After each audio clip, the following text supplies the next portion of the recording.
60 বছরের মধ্যে ভয়াবহ তুষারপাতে বিপর্যস্ত রাশিয়ার কামচাটকা। কয়েক ফুট বরফের নিচে চাপা পড়ে আছে রাস্তাঘাট, যানবাহন। তুষার সরানোর উপায় না থাকায় সুড়ঙ্গ ঘুরে ঘর থেকে বের হচ্ছে মানুষ। তুষারপাতে এ পর্যন্ত 2 জনের প্রাণহানির খবর মিলেছে। বাড়ির সামনে জমেছে তুষারপাত।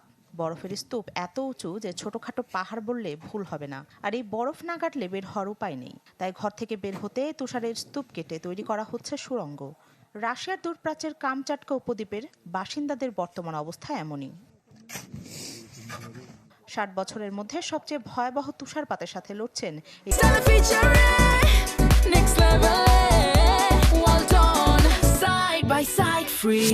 এই উপদ্বীপের বাসিন্দারা। তুষার জমে তৈরি হয়েছে কয়েক মিটার উঁচু স্তূপ, বন্ধ হয়ে গেছে বহু ঘরবাড়ির প্রবেশপথ, তুষারের নিচে চাপা পড়েছে অসংখ্য গাড়ি, রাস্তাঘাটেও জমেছে তুষারের স্তূপ। ফলে স্বাভাবিক যান চলাচলে পোহাতে হচ্ছে দুর্ভোগ।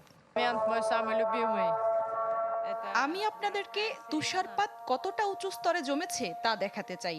আমার গাড়ি জমে থাকা তুষারে চাপা পড়েছে। আশেপাশে কোথাও আছে, খুঁজে দেখতে হবে।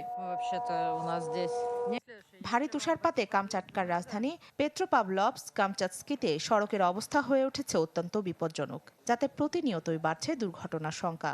প্রধান প্রধান সড়কগুলো থেকে তুষারপাতের স্তূপ সরিয়ে যান চলাচল স্বাভাবিক করার নির্দেশ দিয়েছেন কামচাটকার গভর্নর। পরিস্থিতি স্বাভাবিক হলে দ্রুত সময়ের মধ্যে স্কুল খুলে দেওয়ার নির্দেশও দিয়েছেন তিনি। এর আগে কামচাটকার রাজধানীতে জরুরি অবস্থা ঘোষণা করে নগর কর্তৃপক্ষ। রাশিয়ার আবহাওয়া কেন্দ্রগুলো তথ্য বলছে, জানুয়ারির প্রথমার্ধেই কিছু এলাকায় প্রায় 6.5 ফুট তুষারপাত হয়েছে।